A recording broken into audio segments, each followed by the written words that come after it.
আগামী 14 ফেব্রুয়ারি দিবাগত রাতে পবিত্র শবে বরাত পালিত হবে।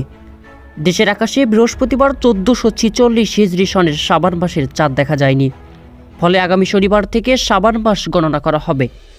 বৃহস্পতিবার 30 জানুয়ারি সন্ধ্যায় বায়তুল মোকাররমে ইসলামিক ফাউন্ডেশনের সভাকক্ষে জাতীয় চাঁদ দেখা কমিটির সভায় এই সিদ্ধান্ত নেওয়া হয়।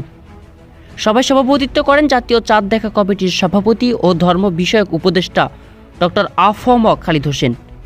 তিনি বলেন, বাংলাদেশের আকাশে আজ কোথাও 1446 হিজরি সনের পবিত্র শাবান মাসের চাঁদ দেখা যায়নি, ফলে আগামীকাল শুক্রবার 31 জানুয়ারি পবিত্র রজব মাস 30 দিন পূর্ণ হবে এবং আগামী শনিবার 1 ফেব্রুয়ারি থেকে পবিত্র শাবান মাস গণনা করা হবে।